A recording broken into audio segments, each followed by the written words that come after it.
Welcome to Sisflix, the podcast where we won't judge you for talking through the movie.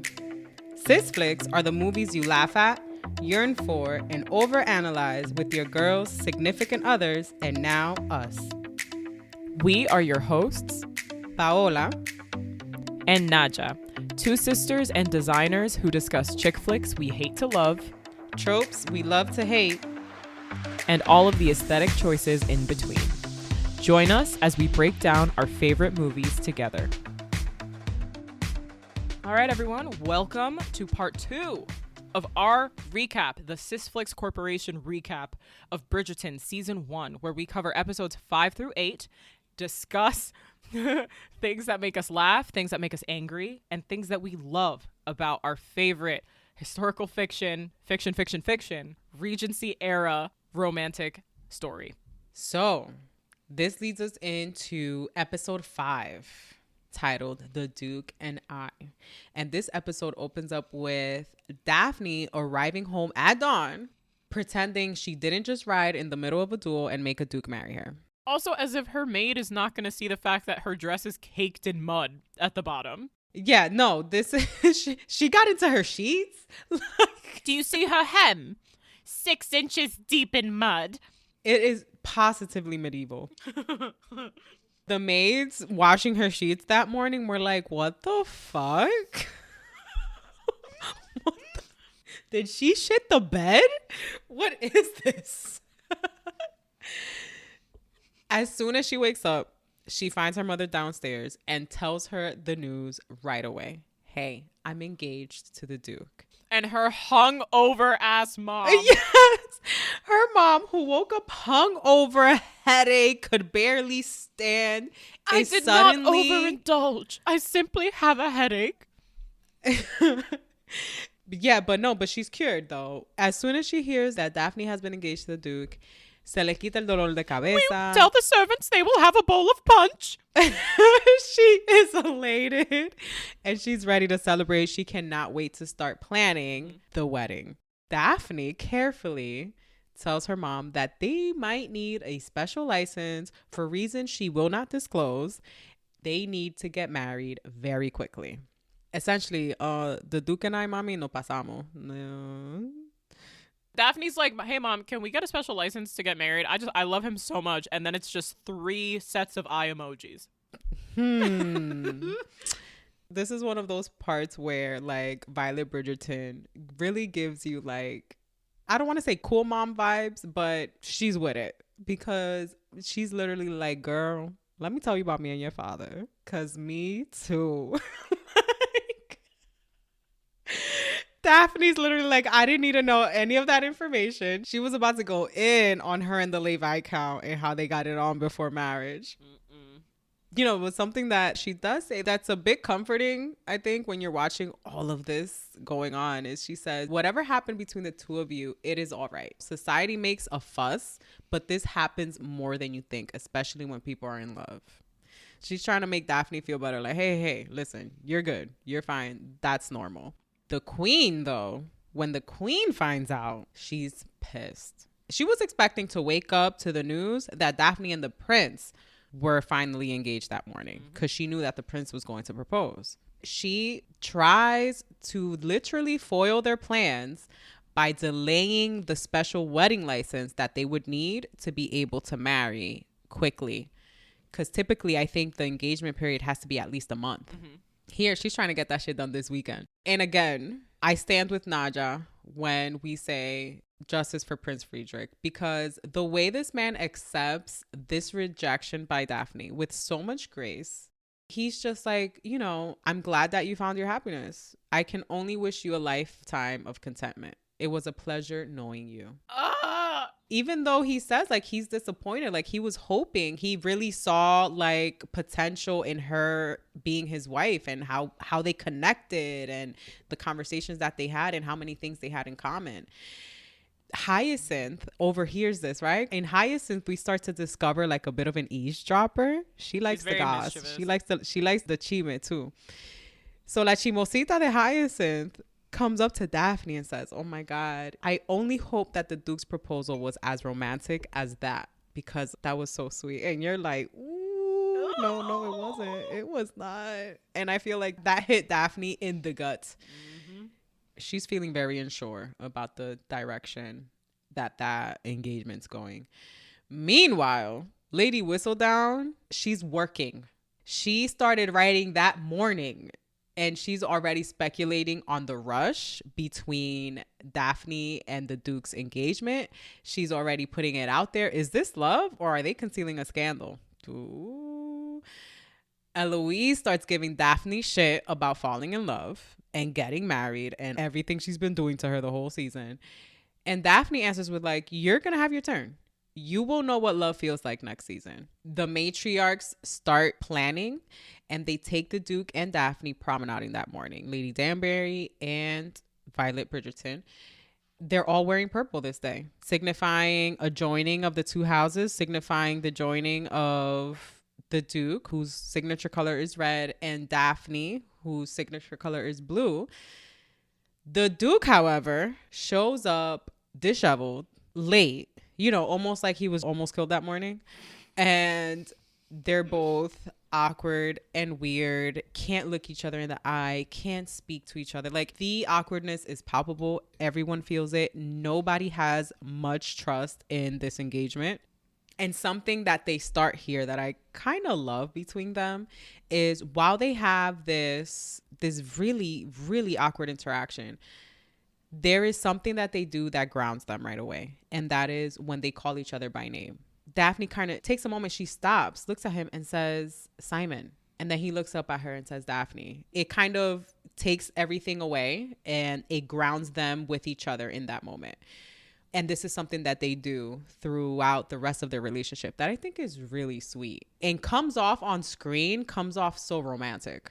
But yeah, it's still a very awkward promenade. She tries to grab his hand. He takes it away. Like, everybody's on edge. No, I hate it. Yeah, I hate this whole scene. It is. Y'all should have just stayed home. Like, why are we just promenading? Stayed home, get some sleep. Even when Lady Danbury sees the Duke, she's like, did you bring the bar back with you, boy? Like, she's so mad.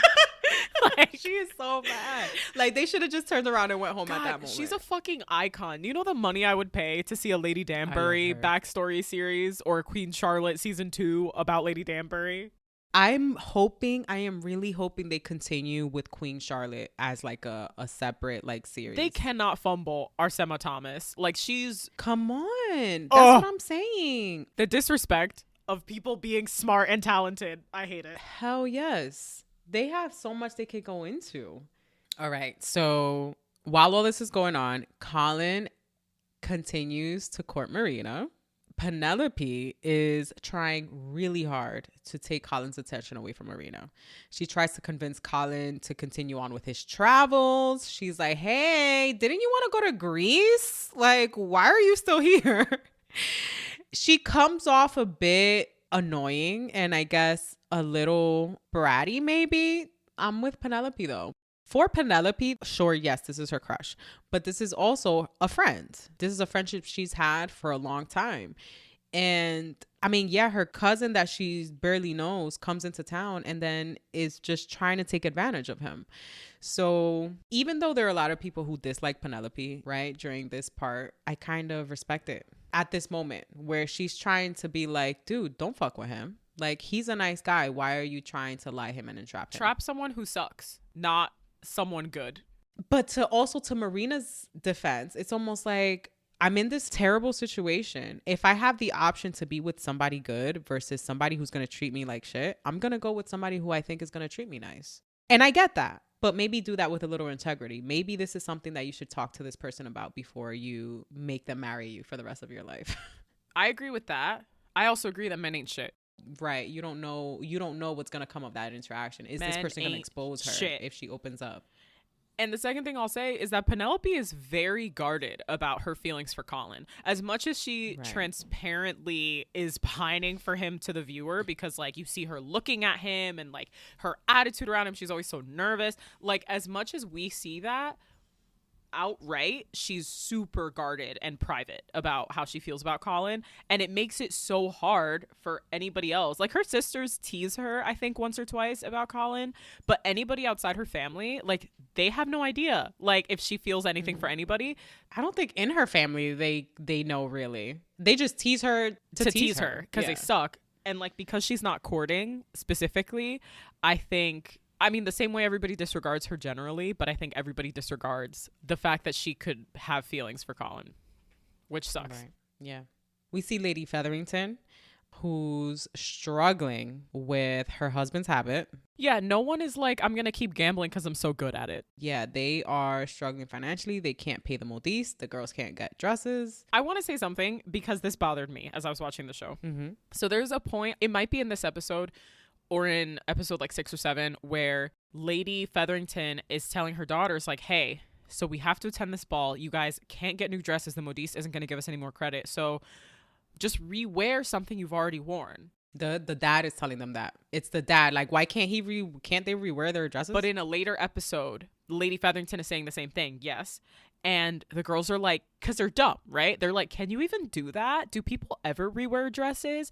And I want to say something. It is the 1810s in England. All of these things were made by hand. The thing that I simply cannot suspend my disbelief about whenever I watch this fucking show that I love is how quickly any of these fucking dresses are made, and the fact that almost all of the dresses worn by every female character are only worn one time.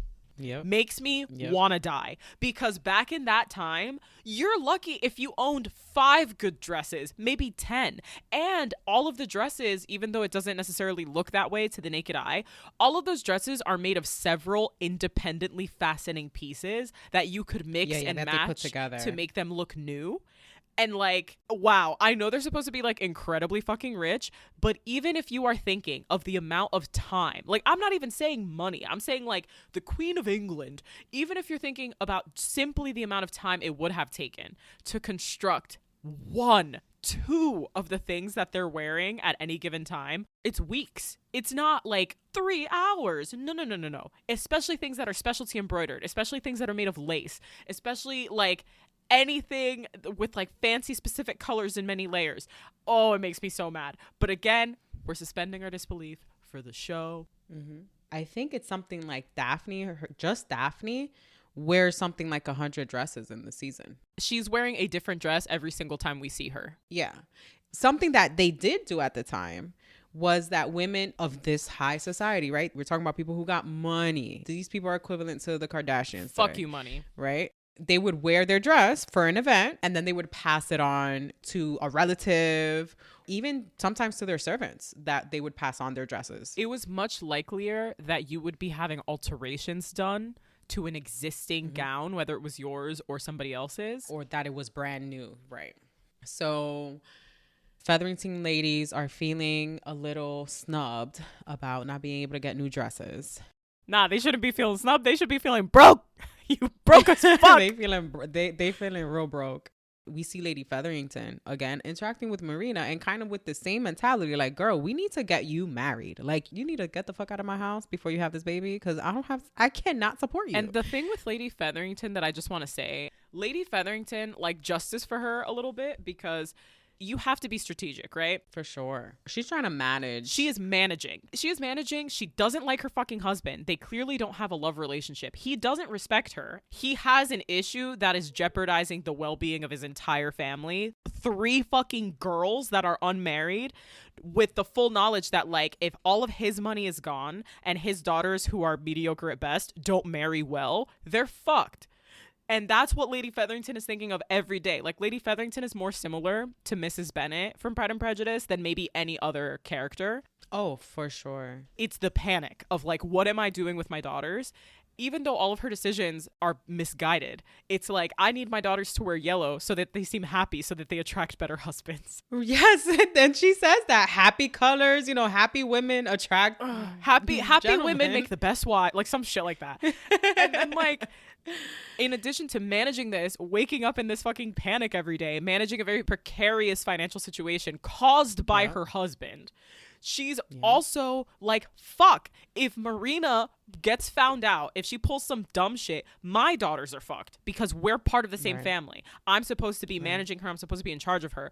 What the fuck is this? How do I make it so that I sort out her situation? It's not out of like benevolence, right? Like Lady Featherington doesn't give a fuck about Marina. If she gets found out, it affects the other Featherington girls. So she's like 4-dimensional chess, just trying to like, we need to find somebody. We need to marry you off immediately. We need to pretend that the beautiful, healthy, gorgeous baby you deliver 6.5 months from now belongs to that person. And then maybe my daughters won't be shit out of luck when it comes to getting courted. Exactly. I'm pretty sure by the way you see Mr. Featherington acting that he has taken in Marina probably as a payback to a lost gamble, because of the way he will like so look shady. At Marina and see the suitors and like everything. Mm-hmm. He's paying Marina's a debt by noble. Keeping her. Yeah. Yep. Like she's not part of nobility. She's just a girl. Right. And she doesn't even live in London. No, she's from the country, right? They made that explicit in the beginning. Man, I want to like Marina as a character so bad, but she is such a fucking brat.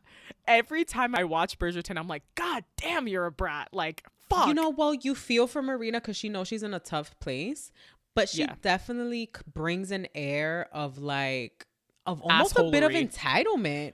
She knows she's a country girl, but she brings this like, I don't like you people. I don't like it here. I don't want to be here. Okay, that's fair. Kind of like, I'm too good for this shit. I'm in love with the man. Y'all are idiots. You don't know what the fuck is up. I've been in love. True, exactly. It's like, okay, girl.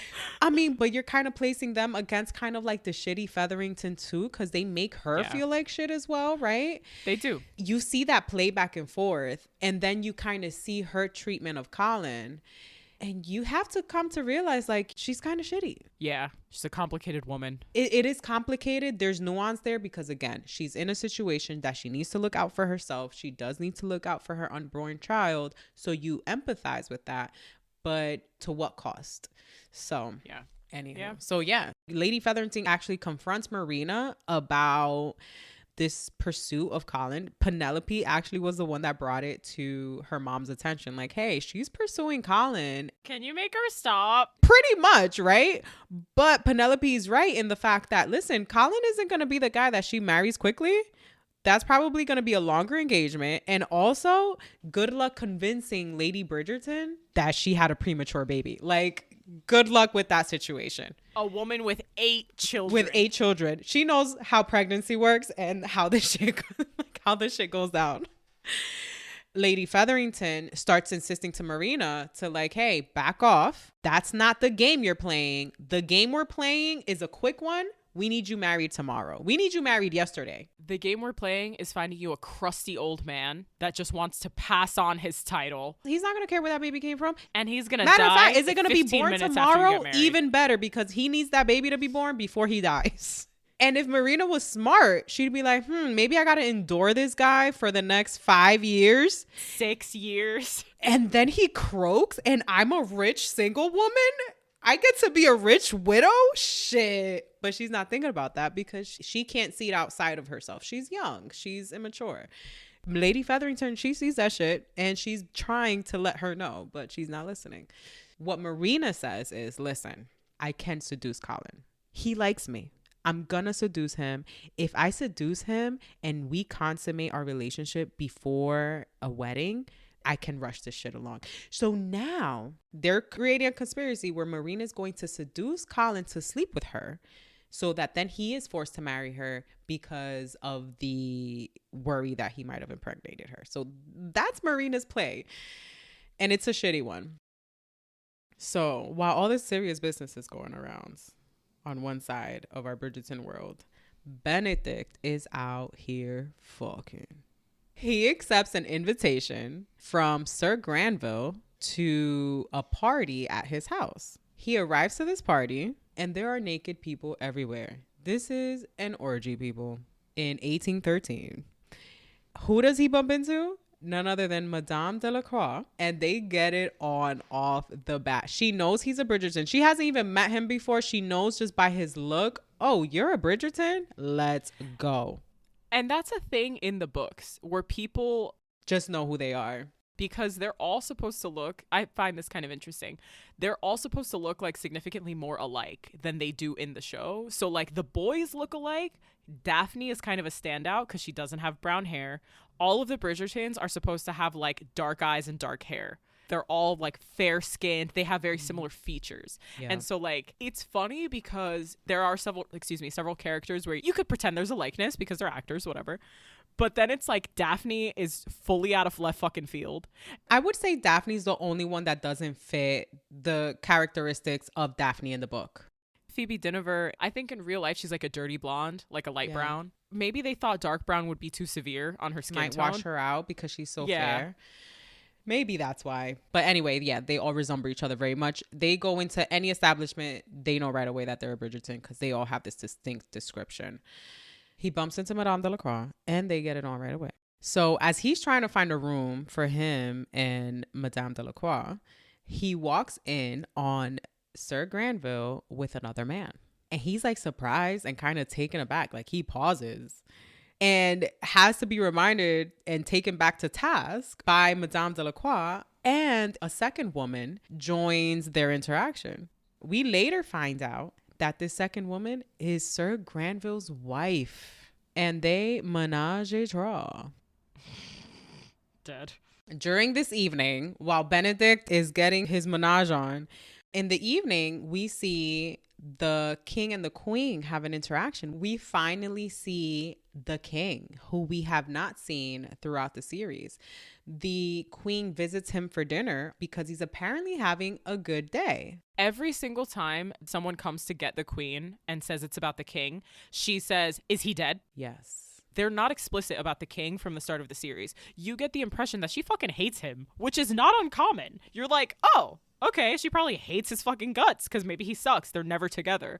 No. This time they come and get her and they're like, he wants you to join him for dinner. And her surprise, the actress who does Queen Charlotte, superb, iconic woman. Her name is Golda Rochevelle. She originally auditioned for Lady Danbury. Ah, stop it. And they gave it to Adjoa Ando, and then they called her back like, hey, listen, we're thinking of adding in this role. Because Queen Charlotte isn't part of the books.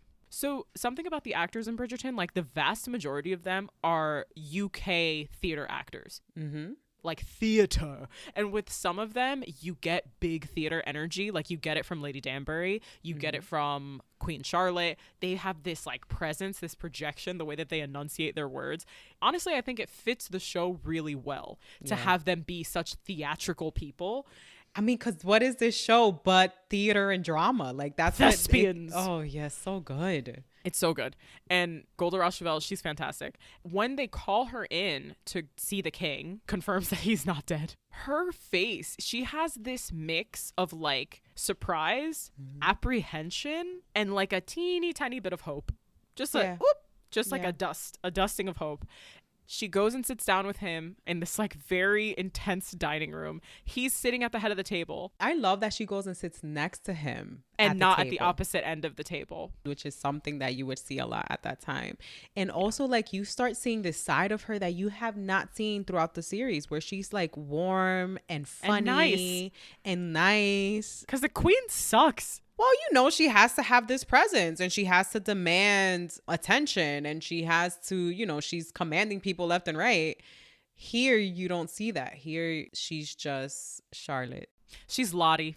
She's Lottie. Hey, Lottie, sit down here next to me. You know, let's have some dinner together. I haven't seen you in a while. Right. And she's like, my king. And he's like, my king? I'm George. No need to be so formal. And you're like, oh, okay. You know, you start seeing this whole other side. I mean, not to do like a million spoilers the way we're gonna do, but like she says my king and he says please George, and it's so many different parts of Queen Charlotte the show where it's like, oh, my king, and he's just like, I'm George, I'm just George. Don't make me cry. Do not make me cry. Stop it right now. Put Corey Milcreast in every show to ever be made. Where is he? We need to see him again. I think he's on stage. I think he's doing theater. Yes. So then we get to a point where the king asks about their dear Emily, which is their daughter Amelia, who had passed away several years prior.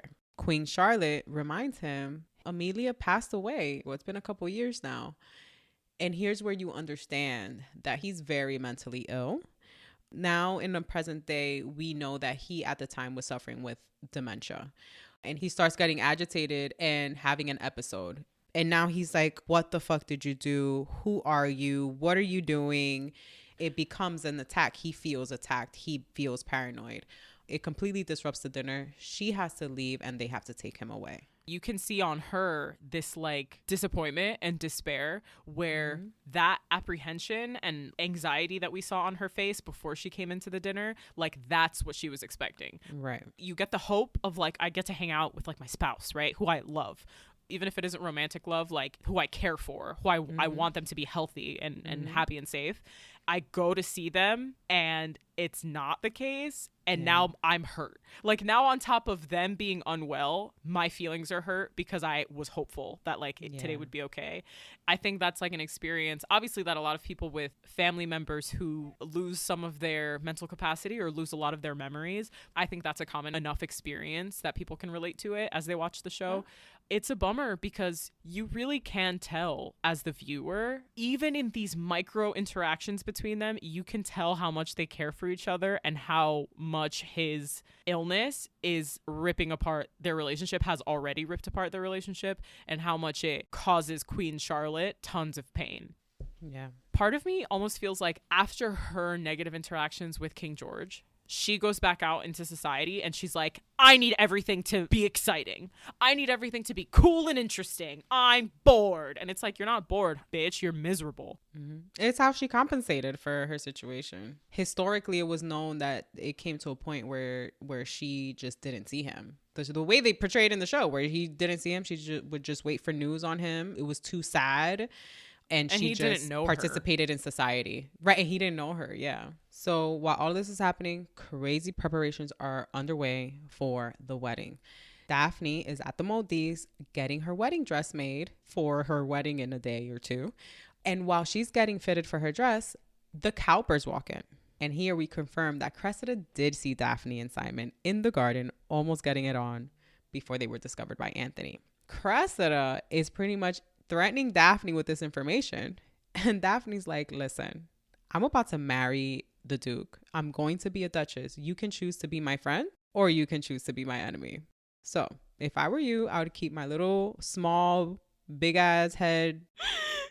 I would keep that thought in my gorgeous, huge forehead. Exactly. and keep my little mouth closed. Eat shit. So we're starting to see we're trying to see the Duchess coming into her power. Like, bitch, the men on the other side of town are trying to secure the license for this marriage that they want to get done this weekend. They're trying to do this together. They're trying to bury the hatchet and forget that they tried to kill each other the day before. And they're friends again because they need everything to work out for Daphne and Simon. Dike, they're friends again. One thing I do like about this scene is Simon does not accept Daphne's dowry. And he says to Anthony, I don't need to be paid to marry Daphne. It is an insulting custom in my judgment. Like, feminist king. Take that money, leave it to her. It's her money. Yeah. I don't need to be paid to marry Daphne. Respect. Yeah. Thank you, Simon. The Archbishop walks in, cannot grant the special license, the high-speed license that they need to get married. They realize that the Queen has put a halt onto this license, and now they have to go and plead their case to the Queen, essentially. She's asking for the attention. Yeah. Or she's forcing them to come and ask her permission. Yeah. So they need to appeal to the Queen. So Daphne and Simon meet with her, accompanied by Violet, Bridgerton, and Lady Danbury. Here we see an interaction between Lady Danbury and the Queen that gives you a little bit of a hint that they have a rapport. They know each other. Because she looks at Lady Danbury, who's trying to bow because she is the Queen. And she's like, is that the lowest you can go? And she's like, yes, I cannot go down low. Not with these knees. And they chuckle and kind of laugh it off. I think this is almost the first time that you realize, like they have a friendship that's maybe a little bit more than just being acquainted with each other as part of the society. The Queen asks Daphne and Simon to plead their case. Why do you need this special license? You were supposed to be engaged to my nephew. So Daphne starts by saying, you know, I'm sorry I rejected your nephew, the prince, but I was so in love. You know, it was love at first sight. Like, she's just trying to convince the queen that they need to have this license because they're so in love. Simon cuts in and is like, nah, not really. It wasn't actually. His approach is to go with a bit more honesty. And we get such a beautiful scene of Simon pretty transparently calling Daphne his best friend, the most beautiful woman he's ever seen. He starts by saying, she was my best friend's sister, so romance was out of the question. But in that, they found something greater. We found friendship. And he confessed to the queen that they were fooling all of Mayfair at the time by pretending to be courting one another.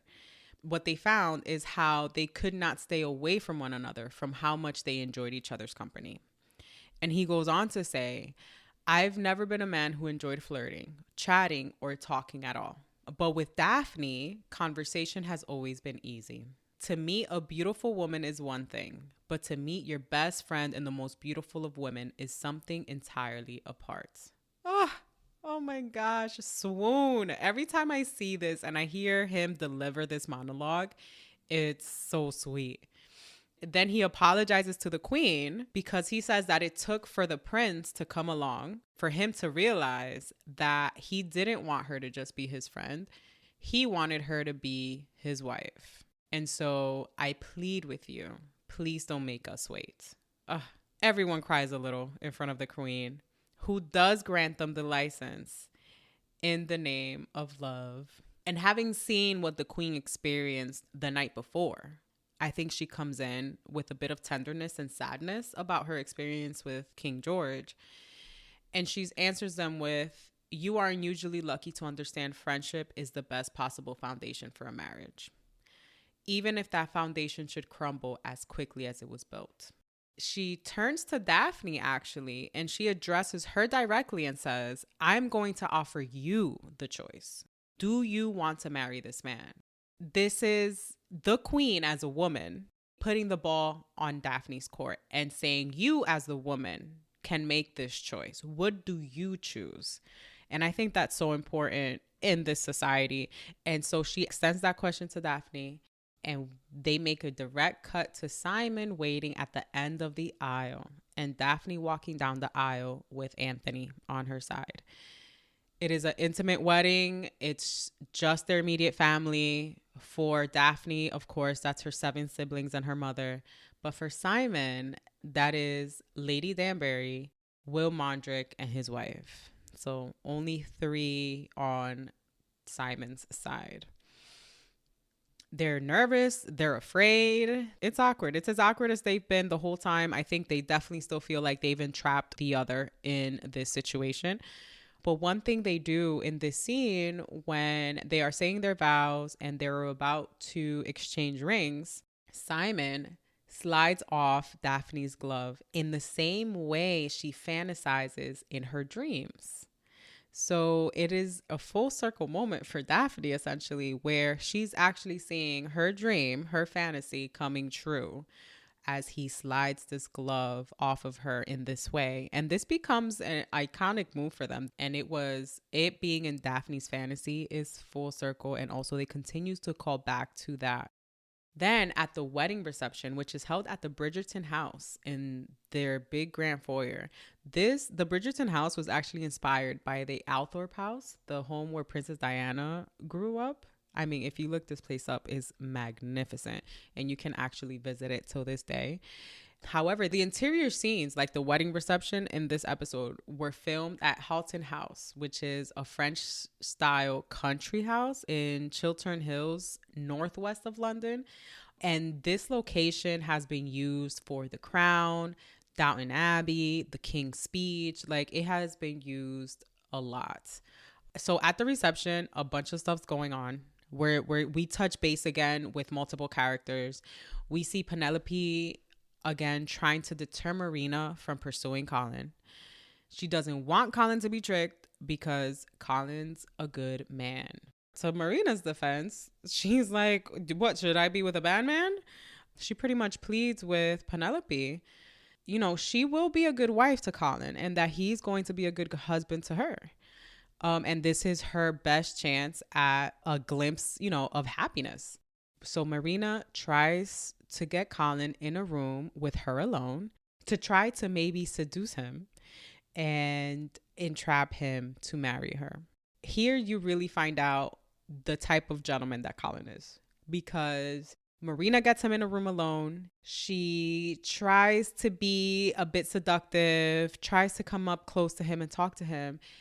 They almost kiss, and he will not even kiss her. He is a true gentleman.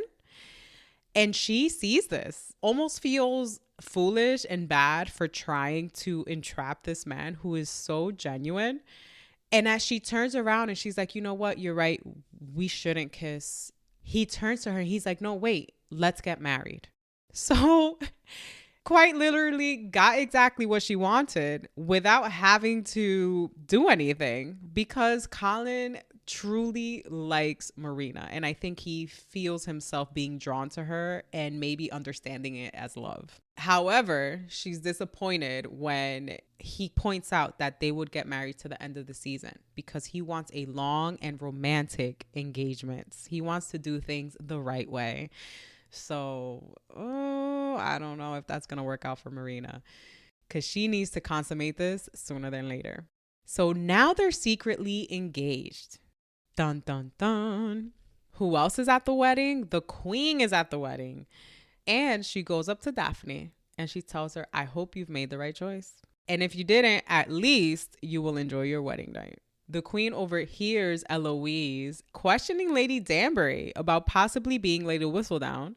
And the queen approaches her and says, tell me what else you know. She is intrigued about unmasking Lady Whistledown. Throughout this whole reception, Daphne and Simon have been super awkward. They've been stealing glances at each other the whole time, but they can't look at each other in the eye. They haven't been able to speak. They haven't even been able to be alone. Everyone's coming up to Daphne, congratulating her and mentioning, you guys are going to make such beautiful children. I can't wait till you have children. Oh, you're going to make such a great mother. And every time this comes up, she almost goes into a panic, because this future that people keep bringing up to her and congratulating for, she can no longer see that future for herself. Her mom also making such a focus on her happiness being about her children really did her a disservice, because if that was the only thing that was going to bring me happiness, what else awaits me in this marriage? So with all of that anxiety, Violet pulls her aside and tries to talk to her and tell her about how her wedding night will go. All right. As we all know, these ladies, they didn't know what was up. They didn't know what happened. They just know you got married and then suddenly you have babies. They didn't know what went into that. So Violet is trying to have the talk with her and explain to her the birds and the bees, and fails miserably. She says a whole lot and nothing at all at the same time, and pretty much leaving Daphne still as clueless as she was before they tried having this conversation. As the reception comes to an end, the Bridgertons come together to send Simon and Daphne off as they head to Cliveden, the Hastings seat in their duchy. Daphne and Simon share the most awkward ride to the inn, because now they're going to an inn. Obviously, Daphne was not prepared for that or expecting that. You don't expect on your wedding night to be going to an inn. When they arrived to the inn, Simon requested separate rooms. He believes he has entrapped Daphne in marriage and doesn't plan to force relations on her. He pretty much is like, okay, we did this thing for appearance, and I'm not going to force you to be with me. We can have separate rooms. He doesn't know her mind though. By doing this, he just makes her feel worse and feeling more like he feels entrapped in this marriage. They have this scene where they're each in their separate rooms and they're pacing, they're nervous, they're kind of mad. And he finally goes to invite Daphne to dinner, and she finally breaks her silence, like, I don't want to have dinner. What the hell is going on? And she questions everything that's gone on in the past couple of days, questions how he feels about her. Like, you know, I know you don't have much affection for me, but this is how it's going to be? And he finally tells her, like, listen, everything I told the queen was true. I can't stop thinking about you. Reggae John Page delivers these monologues like with so much like, I don't know, he does it perfectly. I love them every time. And the writing is also beautiful. I mean, obviously. But he tells her, I cannot stop thinking of you. From the mornings you ease to the evenings you quiet, to the dreams you inhabit. The same way Daphne dreams of the Duke. My thoughts of you never end. I am yours and I have always been yours. It's so cute. Stop it right now. After a lot of back and forth, we finally get to the famous Bridgerton line between Daphne and Simon. I burn for you. Cue the sexy music. I'm dead. Nadhya actually walked down the aisle to this song. What's the name of this song? This song is called Strange. It is an orchestral cover of a song originally by the artist Celeste. It is a beautiful song. It's actually a very sad song because it's really about a breakup, which is why I went with the instrumental version. But it's very, very beautiful. The instrumental version is very beautiful. And this is the version they used over Daphne and Simon's love scene. So imagine me at Nadja's wedding watching her walking down the aisle to this beautiful tune as the back of my mind plays Daphne and Simon banging. It was very hilarious. This is what my maid of honor was thinking about. She's fired. She's fired. Don't hire Paola to be your maid of honor. I already got the job and I did great. I think it was totally fine. You did a great job. Yeah. But it was Paola's wedding almost more than it was mine. Shut the fuck up. But it's okay because I told her that that's what's going to happen. I'm like, I'm going to just be thinking about Daphne and the Duke while you're walking down the aisle, right? And I was like, can you fucking not? Can you not? And I was like, yeah, no, I'm sorry. I cannot. I'm sorry. I simply must. It is. I can't help. It's what's going to happen. Anyway, in this lovemaking scene, they make it a point to show you how naive Daphne is when it comes to intimacy between a man and a woman. She didn't even understand that they needed to undress. Yeah. She thought it was just kissing plus. She was like, right. She was like, what are you doing? He's walking her through it step by step and doing it very beautifully, not awkwardly. They did a great job with this scene. I think they approached this scene with a lot of delicacy. That intimacy coordinator was hard at work. Because there's even consent given and they do it in a way where it doesn't feel forced. They did it beautifully. Oh, you said you have so many thoughts. Did you want to share your thoughts? It's like a bone I have to pick with like this type of show, but this instance is very specific, which is like Daphne is so naive about sex that she like doesn't know what happens, right? Like she doesn't know what goes where and who does what, and that they have to be undressed. She's barely explored her own body because she didn't know she could do that. She's a huge fucking virgin. And I get very frustrated when they have displays of intimacy on shows like this. It's not just Bridgerton. It's like many depictions on TV just because it's like smoother and more romantic when everybody's enjoying themselves. But like, I don't know about y'all, but if you've ever been a girl and you've ever been a girl that is getting intimate with a man or woman or anyone for the first time, it's not fun. It is everyone. Awkward. It's awkward. Sometimes, oftentimes, it's painful. Like, they're straight chilling, okay? They're having a great time, Daphne included. And I'm just like, the 15 Mississippis of foreplay that you just had, wouldn't do that. Obviously, this is cut for time on screen. They're not going to spend 45 minutes foreplaying with Daphne. Sorry. But in the book, this is a scene that takes quite a few pages. Like, they take their time with this in the book. Simon, as a character in the book, makes it a point to consistently mention, this is her first time. I want this to be nice for her. You need to tell me if you're in pain. You need to tell me to stop. Yes. And again, the book is very descriptive. Goes into how he helps her prepare. Mm-hmm. Right? And goes into how he helps her prepare and leading her to a point where she feels ready to have intercourse. I mean, again, Julia Quinn, thank you very much. It's described in the book how much care and time and attention he takes with her. And they showed that a little bit in the series. I think it shows in how he helps her undress, talking to her, right? Because he talks her through it and very delicately walks her through them starting intercourse. As they beautifully do in these fantasies, they do climax together. However, he pulls out. Now, she doesn't know any different. She just thinks that's part of what you do. She's focused on her climax. And the episode ends on her very satisfied and happy face. Meanwhile, the viewer's like, tisk, tisk. Meanwhile, you're like, oh. Shame, shame. I know your name. I know what you're doing. So I think the way they did that scene was actually very beautiful. Congrats.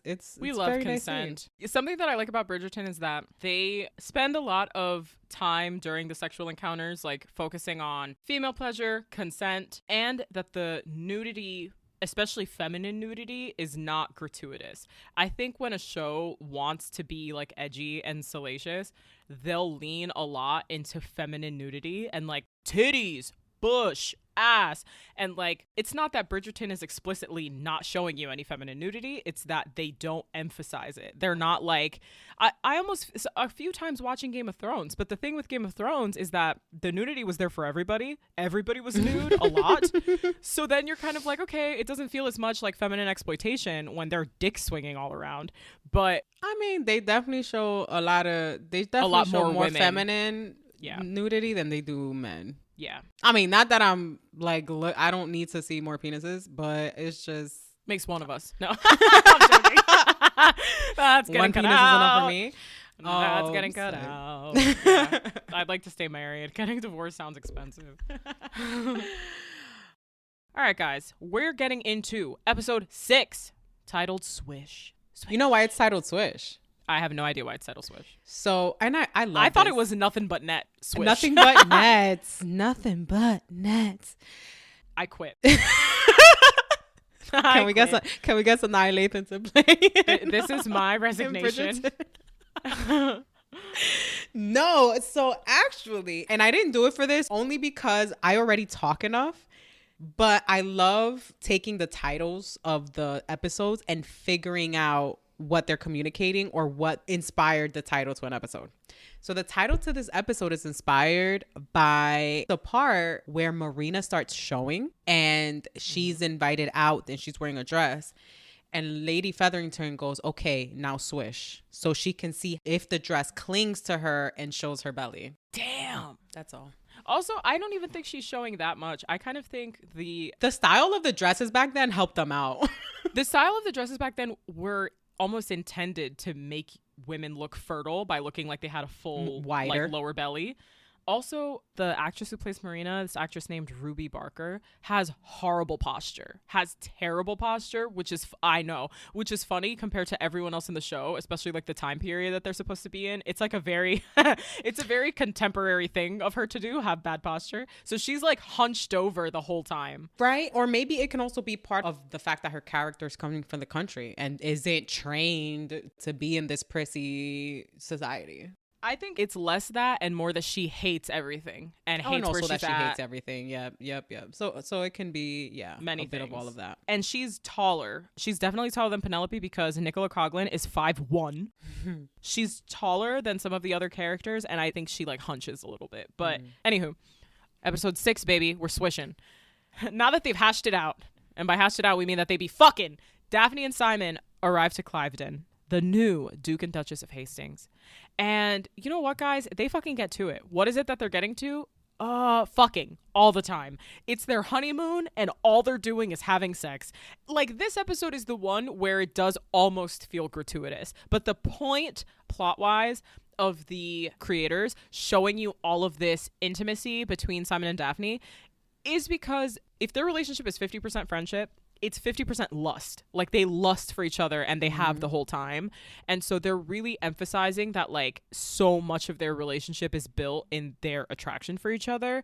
And now that Daphne has more ownership of her physicality and her sensuality, we're at the races. Like, they are fucking. You know, they meet the staff of Simon's house, like his household that all used to serve his father who was once the Duke. And I think for Daphne, it's very like, ooh, princess story. But you can tell just from the way that the background characters are acting and like kind of like the way that they're placed in the scenes and the colors and stuff, like you can tell like there's a shoe waiting to drop. We as the viewer know that Daphne thinks the Duke cannot have children, like physically. We also know that the Duke is lying to her about that. He just doesn't want to have children because he wants to discontinue the Hastings line.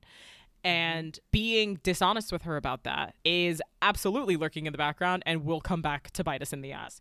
This is also where we get the string cover of Wildest Dreams in a scene where they're fucking. Yes, when they go outside and do it in the rain, I can no longer listen to Wildest Dreams without thinking about Daphne and the Duke. They go out and do it in the rain at a time where a strong gust of wind would have given you the pneumonia that would have taken your life. So I'm so upset. I hope the heat between your bodies staved off the cold. Your weak ass immune system. That must be what they're trying to portray, because truly, if a woman was caught in the rain, that's it. She was on her deathbed. In the midst of this haze of sex that they're having, Daphne starts to slowly learn about the lay of the land and her new home, that, you know, this massive estate, right? Cliveden. From the head housekeeper, Mrs. Coulson, played by actress Pippa Haywood. And Mrs. Coulson is really not down with Daphne. Like, you could tell by this woman's face. Like, she is not into it. She keeps making these weird underhanded comments about how great the former Duchess was and how she knew how to run a home. And it's like, bitch, shut up. Shut up. Well, she's so, like, traditional. Daphne comes with this energy and wants things to be modern and fresh. And even in her interactions with her servants to be more modern. Like, she's more laid back. And yeah. Where she's used to a very traditional household, the way that the old Duke used to run things. Which was shitty because he sucked. Right, correct. I think this also comes through a little bit more in the book. You can tell that Mrs. Coulson, right, the head housekeeper, ella le tiene mucho cariño to the Duke. To like Simon, yeah. She really cares about him, and so she's almost like suspicious of Daphne. That doesn't come through as much on the show. You just think she's annoyed. Like, you just think that she's like, ew, new girl here to tell me how to do my job. I don't know how the fuck to do this. I've been doing this for years. In the book, it's more like, I want him to be okay. Are you okay? Like, are you shitty? Are you good? Are you going to care about him? Because they essentially had to raise him, because his father left him there and just didn't ever reach out to him ever again. He left him there as an orphan child. And when Mrs. Coulson and Daphne finally do reach an understanding where they, you know, mutually start to appreciate each other, it feels more rewarding in the book. It really comes after this conversation where Mrs. Coulson is like, do you fucking care about him? Where are you at? Are we cool? And Daphne's just like, yes, I really care about him. I just want to be a really good wife and like a really good Duchess. And I don't know how to do that. And can you fucking help me? And then Mrs. Coulson is like, oh my God, of course I can. I'm a girl's girl. So we see Daphne kind of take on these like quote unquote Duchess duties. She attends the village fair of the local village that is like owned by Cliveden, owned by the Duke of Hastings. If I do more research about this, it is going to flood me with rage. So I'm like delicately avoiding it. But it seems like when kings and queens decided that you were going to be part of the nobility and made you a duke of something or a duchess of whatever, or who gives a fuck, they would just give you land. And now you just run it. You'd run the land. And people have to pay these people are rent? your tenants. Right. That's like you having a new landlord. Yeah. Somebody buys your building and now they're your landlord. You don't know them. You pay them rent, though. The fire of anger that this lights in me. Okay. I mean, but that's how land and property works. I don't want to talk about that. I'm a renter. I know that's how land and property works. That doesn't mean it makes me less angry. Anyway. You have no choice in who owns your building or in who you pay rent to. The disrespect of that. You can't vote them in. Stop it.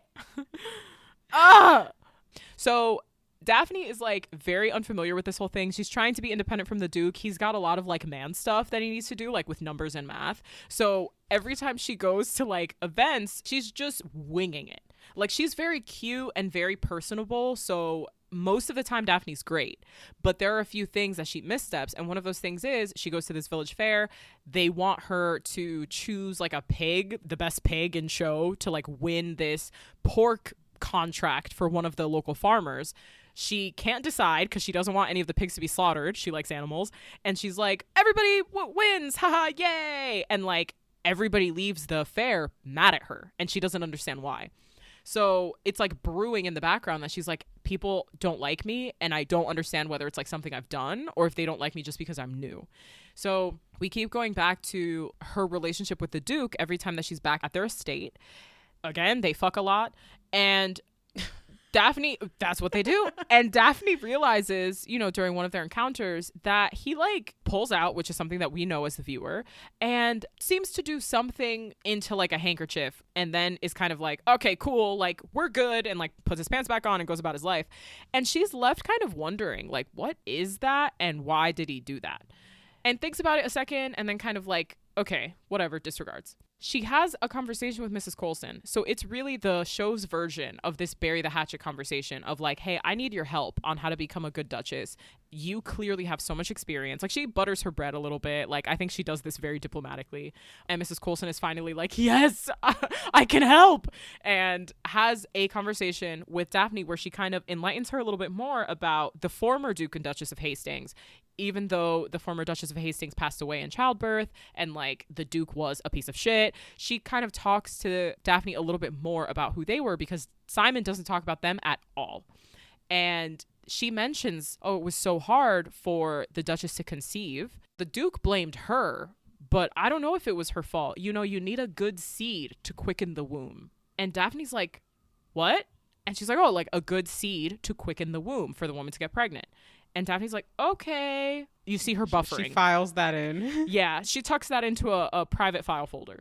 She goes to Rose, who is like her lady's maid, and they have like a very friendly relationship. I love Rose. I love that we get to know her a little bit better while Daphne's at Cliveden, and you get to see like their dynamic, because it's the only person that Daphne has from home, so that she can kind of converse with.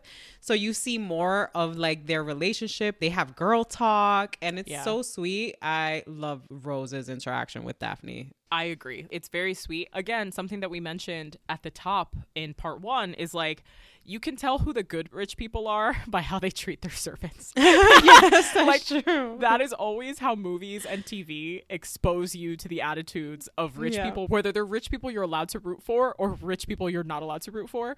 The Bridgertons, you always root for them because they treat all of their staff with like a lot of kindness, and their staff seems to care about them very much. And respect, yeah. They're very loyal. Like, they mention that one kind of like lady's maid in the Bridgerton home has known Eloise since she was born. So you're like, oh, so she's been there for at least like 16 or 17 years. Right. Loyalty at that time with your staff was a huge deal. So she goes to Rose and is like, I need you to tell me right motherfucking now how babies are made. And Rose is like, didn't your mother tell you that? Like, I'm not really supposed to tell you that. And Daphne's like, shut up. Tell me. You didn't tell me shit. Tell me precisely. Give me the details. It is the play-by-play. And it also kind of makes you wonder, if Rose is a woman who's unmarried, why does she know? It's because she's not in the same class. She's not as sheltered. Also, she's supposed to be at service of a woman. Therefore, she needs, it's almost like her lady's maid knows her more than exactly. There are things she needs to know to be of service. The disrespect of this. Now Daphne understands how babies were made. And she's like, I need to fucking test something. Let me see. Yeah, she's got a mission now. She goes to liaise with her husband because that's what they be doing. They quickly get intimate. It's like not difficult to initiate. While they're having sex, something that we haven't seen her do as the viewer, she like gets on top of him basically to keep him from pulling out. By the time he realizes kind of what's going on, he doesn't have time to like move, shift her, whatever. And it happens. I hate this scene because there's this like wide-eyed look of like holy shit on his face. Mm-hmm. It's holy shit of two things. Holy shit of like, oh, I've been caught, and holy shit of like, oh no, I didn't want to do this. Mm-hmm. And her face is like, suffer. Her face is like, oh, I got you. Oh, I got you. I hate that. If a man were to do that to a woman, this would be a rape scene, not a sex scene. It would be tough. So here's two things, right? It's definitely not assault in the traditional sense. It is assault in the form that you are making somebody do something they did not agree to do or want to do, right? In advance. Yeah. Because he's keeping her in the dark, he also didn't communicate his needs in advance. If you're going into a sexual act and your goal is to pull out, that's something that has to be laid out before shit gets crazy, so that both parties know what they need to do and know what to expect. Because you need to know when you're able to stop, and you need to know, your partner needs to know when they're able to stop, so that you have the time to pull out. He didn't allow her that information. So it's both of them. It's supposed to be this illustration of how they both betray each other, because her, in not knowing A, how babies are made in a specific way, and B, his situation, that's its own betrayal. B, she betrays him by knowing what he was trying to avoid doing and then forcing him into doing it anyway. Afterward, he's like shocked and pissed, and she's immediately like, you fucking lied to me. They're careful with how they do this scene, because I think they know that it's controversial. Yes. So they did two things here. He doesn't say no. He doesn't say stop. He says wait. Stop her. He's just like, oh, hold up, wait. He does not have time to do anything else because his penis is having too much of a good time. Jesus. He couldn't control what was coming. And two, after everything, when he's like baffled and bewildered, she's like, I was hoping that I was wrong. In this action that she was doing, she was still ignorant in a sense that she doesn't know where this is going to lead. And so after it happened, and the way that it happened and the reaction that he gave her is what confirmed it for her. Yes. Where she said, oh, so you have been taking advantage of my innocence. You have been taking advantage of my naiveness. You've played me to be the fool in the situation, and you've just proved it. It's tough. This is like a very tough scene. It is. It's a tough scene for sure. And I think that there's manipulation and assault on both sides, depending on how you paint it. Yeah. Yeah. Some people focus on the physical instead of on the betrayal of her understanding. Like, she's like, you fucking lied to me. And he's like, I mean, I didn't lie. Like, I thought you knew how sex worked. And no, she's you like, didn't. Literally, you didn't because she told you how little she knew about sex, and you fucking went with it. And that was like your wedding night. Like, that was like a week ago. 100%. And my guy, you had to tell her how to masturbate. Yeah. She had no clue. You know she didn't know. You used that to your advantage. And she's confused. She's like, why would you lie? What is the point? What was the point of lying? Just fucking tell me. And he doesn't say like, I made this arbitrary vow to my father before he died, who's like not on the earth anymore, so he wouldn't know whether I kept the vow or not. But anyway, I made this vow that I was going to discontinue the Hastings line. No, he doesn't say that. He's just like, you shouldn't have done that. His communication goes very terse. They just end in a fight. He gets to a point where he can no longer speak or express himself clearly. And he just says Daphne, because he starts saying Daphne, he starts in a stutter. Yeah. And then he's just caught and he can't finish what his thought was. And she takes his speechlessness, like him not saying anything, as another slight and walks out of the room. Because it's like, oh, he can't explain himself. He's just been lying to me. Because she's almost like, you're making a joke of me. 100%. Oh my God. The way you would never see me again. Stop it. You are never going to embarrass me this way ever. She's embarrassed and ashamed. And you know what? And this is something you kind of come to understand a bit later as well. She feels betrayed by him and by her mom. Because the way her mom played She's her, like, yo, all of y'all just fucking played me. Yeah. I'm just out here like a little fucking baby child. I'm out I don't here know what the looking fuck is doing. stupid. Yes. Looking stupid. Exactly. Yeah. So she leaves this room and she's just like, I'm going to go sleep in my room. You know, because at the time it wasn't uncommon for people in that tier of society to have separate chambers, right? Like husband chambers, wife chambers. Also because a lot of times people wouldn't share a bed unless they were trying to have an heir, and then they would, I don't know, do their own fucking thing, which is like very interesting. So I'm terrible at sleeping by myself now that I've been with my husband for as long as I have. But she's like, I'm out of here. I ain't sleeping here tonight. Bye. Now we're back in London, and we are at like a luncheon garden party that's thrown by the Queen. Very frou-frou and fancy.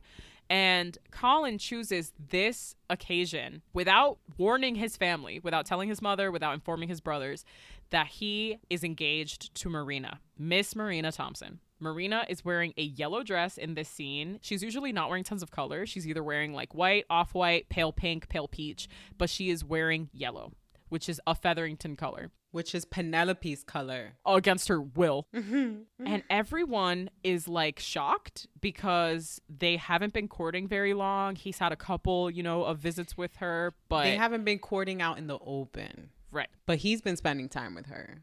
The Bridgertons are like, what the deep fuck? Like, they're super caught off guard in public, which is like, if somebody did that shit to me now, we'd be fighting. Imagine then. And they have to just pretend like they knew and everything's Gucci. They're pissed. So you see Lady Bridgerton's face, you see Anthony's face. They're all like, what the shit? Anthony later on gets Colin alone, and he blames himself for not getting Colin more experience with women. So it's literally like, did I not take you to enough brothels to fuck? Like, what are we doing? This is what comes from not sowing your wild oats. He's like, if you had just been sluttier, if you had just had more sex, you wouldn't be mystified by any woman who walks by you and is pretty. Like, which is so funny. It's so funny, the double standards here of like, exactly. the men being like, do you need to fuck a little more before you get married? And the women being like, if I tell you anything about sex and how your body works, I will burn up immediately and go to hell. Like, it's insane. And they're drawing that comparison for you this whole episode. Like, look at that. In the same family, look at the two sides of this. In the same family, at the same level of society, with the same amount of wealth and status, and also the disposability of the women who are supposed to teach these men how to have sex. Exactly. Because they're I just should have just taken you to more brothels. Like, I should have taken you to more brothels with more faceless, nameless women who don't matter. What? Also, I'm sorry, y'all. No, I'm not sorry. Anytime I am watching historical dramas, fiction, nonfiction, whatever, and people go to brothels, I'm like, what? The syphilis, the gonorrhea, the scabies, the crabs. I'm just like, but you know, they go to clean establishments. I'm unable. Like, yes. And I don't think this spoils anything, actually. I mean, they go to brothels and stuff in Mary and George. And there's like, prostitution has existed. It's the world's oldest profession, since the beginning it's the world's oldest profession. I mean, we've had prostitution as long as we've had bodies. The thing I'm thinking of from Mary and George is like early on in the show. Again, this is not a spoiler. George goes to a brothel of like men and ends up having sex with a male sex worker. And the male sex worker had like pox. Like whatever form of pox was prevalent in those days, and then George catches pox. So it's not an STD per se, but it's like a low class, easily transmissible infection that's not cute and is very contagious. And like, even just watching that, I'm like, that's not even that bad. Like I was so pressed because the ease with which these people just float around having sex, like nothing is, I mean, nobody washes their fucking hands, you know, but whatever. Well, that's why sickness was so prevalent in the lower class in this age. I know that, like, I know that logically. I know that in the right side of my brain. I know that in my bones. I hate it. It gives me the fucking creepy crawlies. It makes me itch when I'm watching these shows. Anyway, sorry, that was a big tangent on brothels. Well, you know, something that I love in that scene between Colin and Anthony, right? Because he's saying this bullshit and you as a woman viewer, you're grossed out. You're like, shut the fuck up, Anthony. Colin confronts him and is like, you're an asshole. Be careful how you disrespect my betrothed and how you disrespect me. Like, how dare you? Fuck you. And just because I'm not like you doing whatever it is you do doesn't mean that my feelings are not valid. And I loved that energy from Colin because you don't really see that. Colin is kind of like the fun. He's kind of funny on the side. Yeah, easygoing. The big joke about him in the book is that all he does is eat. Yeah, seriously. The way he stood up to Anthony, though, in that scene, in defense of his honor, in defense of Marina, I was like, I cannot wait to see that energy when he's defending Penelope. I think that's going to be, I think we're going to be surprised by the Colin that we get in season 3. Because people, they still out here disrespecting Penelope. As we can see in some of the trailers that have come out. Mm-hmm. I can't wait to see him step up and come to Penelope's defense with this energy. No, yeah, Anthony's not a fan. He's like, I don't co-sign this shit and you're a fucking idiot. So we cut over to Penelope Featherington being fucking pissed at Marina. Like, she's like, this is fucked up on many levels. The first being that I love him. The second being that this is a lie and you're pregnant. We've mentioned this, like, Penelope's supposed to be, I don't know, 18, 19, right? Like, Marina's probably close to the same age, if not the same age. Colin is like 23 max. So, or not 23, sorry. He's max maybe 25. So he's seen as like a younger man because, as we know from Anthony, who's like 28 or 29, like, he's not married yet, and that's not weird. People aren't giving him tons of shit for not being married. He's allowed to get a little bit older. Colin is still considered to be very young. And like, Penelope's like, you know, he's too good. He's too good for you. He's too good for this shit to be happening to him. This is like really, really unfair.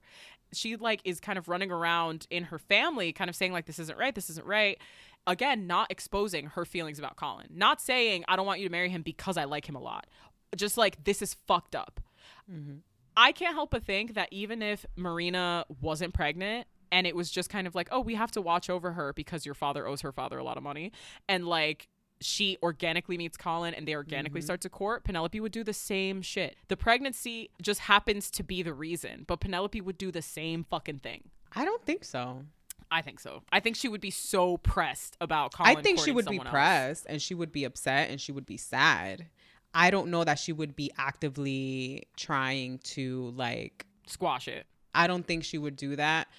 And the reason I say that is because of the way that we see her accept rejection throughout the whole series. The way we see her accept her family making fun of her. The way we see her being kind of not shunned, but like ignored in society. She's used to that. If that happens, she would just see it as like, well, this is just who I am. I ain't shit. Like, unfortunately, that sounds so sad and so heartbreaking. And I feel like we're going to see a lot more of this in season 3 when we're focusing on her as a character, where you're going to see just how down on herself she can get because of how people treat her. When you start seeing it from her point of view, when she's the focus of the story, I think it's going to hit harder. That's a good point. And I'm sure we'll learn a little bit more about her background when it starts to focus on her too, which will definitely suck. So Penelope, in her desperation to kind of break this engagement, finds the proof that her mom faked the letter from George Crane, the man that Marina's in love with, conceived her child with, faked his letter from Spain, where he is essentially like, fuck you and that little baby. I ain't got shit to do with that. I'm gonna be out here chilling. Never talk to me again. Marina's like, it doesn't fucking matter. It doesn't change the fact that he didn't respond to any of my letters. I don't know where he stands. Like, I don't know what his plans are. He hasn't told me that he wants to get married. So I just need to operate on like my knowledge today, what I know. And I don't have time. Which is why I ignored all those other older suitors that wanted to marry me right away. But I'm pursuing Colin. But okay. And you're kind of like, shit, yeah, fuck. Marina tells Penelope, like, listen, I'm gonna sit you down and hit you with some truth. Colin doesn't fucking like you like that. Don't think I can't see through you, you dumb bitch. What she's trying to do in this scene, which is, it's incredibly frustrating as the viewer. And it's also because, like, you know why Marina's doing it. She's just trying to pull Penelope off of Colin, try to make the whole process for herself as quick and painless as possible. She's just like, listen, Colin doesn't fucking like you. You're like his sister. You're younger than him and he doesn't take you seriously. Like, listen, he just doesn't fucking see you like that. Sorry, I don't make the rules. Penelope's just fucking heartbroken. It's like incredibly rough because you know from the beginning that she has such a big crush on Colin, and you know that Marina is being that mean just to get Penelope like off the scent. Like, she's being that mean, not even because she has big feelings for Colin, because she doesn't. She's just like, this is a thing I need to do for myself and you're fucking in the way of that. Right. Brutal. So we see Colin and Marina interact. She's like, listen, I love you so much and I really hate the Featheringtons and I'd love to get married to you as soon as possible. And Colin, being the sweetie that he is like, oh my God, yeah, whatever you need. What can I do? Can we run away to Scotland? What if we do that and we get married immediately? Let's just elope and I'll deal with the rest later. We should elope because that's what you want. And the way that Marina just keeps getting what she needs from this man. You can tell even she feels guilty. Like, even she's like, damn, this is way too easy. Something's going to go wrong. Like, oh my God. After all of that, the scene where Penelope crosses over to the Bridgerton house to find Eloise is so sad because she literally, her and Eloise haven't spoken since they had a little bit of a blowout like a couple of nights prior. she just goes and breaks down in her arms. And Eloise is just like, yeah, I'm here. Yeah. And you also get the impression that as much as Eloise is Colin's fucking sister, and Penelope absolutely loses all sense of composure anytime Colin is around, even Eloise isn't aware of Penelope's feelings for Colin. Mm-hmm. She has no idea. Eloise is like, what's happening? And she just assumes that it's like, people are being mean to you. And that's something that I love about that scene too. There's no question. She just takes her in her arms and starts trying to console her. She doesn't know what's going on. We don't know if they even talked about it. Maybe she just sat there until she felt better and then went back home to go to sleep. Yes. But we do know that next day, Lady Whistledown writes in her society papers and reveals that Marina's pregnancy has been kept a secret, and she was trying to entrap Colin into a farce. And this is discovered literally, like, the wildness of this. This comes to light as Colin gets like a nice little duffel bag and is on his way to leave to Scotland. Like, he's gonna go pick up Marina and they're gonna go fucking get married. And Lady Bridgerton is up at the ass end of dawn, gets the society papers first thing in the fucking morning. And I want to say another thing, it's that you never see them delivered this early. No, that shit was put out that night. They're always delivered in the middle of the day when people are out like promenading, like mid-morning. Yes. They're never delivered at the crack of dawn. And hello, spoiler here. If you're here, you've probably already seen Bridgerton. Well, I hope so. We know Lady Whistledown is Penelope. But we don't know it yet. In the series, we don't know it yet. Yeah. After knowing who Lady Whistledown is and rewatching the series. Oh my God. Everything makes sense. She was trying to get through to Marina and trying to do everything that she could to stop the situation with Marina and Colin. When she saw that there was no other option, right, that night when Marina quite literally dragged her on the floor with, hey, he doesn't see you any different than he sees Hyacinth. Right at that moment, she went, wrote the column, dropped it off, and on her way back, stopped by in tears with Eloise because of how terrible she felt. She's watching the world burn. That's what she's doing. But she's a girl. She's just a girl. And she has regular girl emotions. Yeah, for sure. And I, too, am just a girl. I'm just a girl in the world. Desperate times call for desperate measures, but many will believe her actions beyond the pale, is what Lady Whistledown says about Marina. At the end of this episode. And I think this line here by Lady Whistledown is not only calling out Marina, it's calling out herself. Yeah. Because she did, it's a betrayal. That's her cousin and somebody she befriended. And also she's talking about Colin, who is also a very good friend to her. Mm-hmm. It's a betrayal to them both, exposing their private matters, which is something that she did. And people call this out later on. Oh, this paper of Whistledown seemed personal. Right? It didn't feel like you're just, spreading gossip. This seemed like a personal thing. And it's also calling out the Duke for the things he's doing. And he may have his reasons, but is he approaching this the right way? Yeah. And it's also calling out Daphne. For another situation where, hey, yeah, you were naive. Yeah, you were put in the dark, but you also took advantage of a situation. And did you do that the right way? So I loved when, and the series does this throughout Lady Whistledown's voiceover, where it's kind of tying the knot in a sentence or in a passage, and they did that at the end of this episode with this line. Yeah, it's like the through line for every different plot line we're following. Exactly. And with that wraps up episode 6, baby. It's a fucking and betrayal. So we alternate episode name. Thank you so much for joining us. We hope you come back, recap Bridgerton season 2 with us, hang out, maybe even for a little bit of a sprinkle of Queen Charlotte, and join us as we live watch and react to Bridgerton season 3. Hey. Thank you so much. Skirt.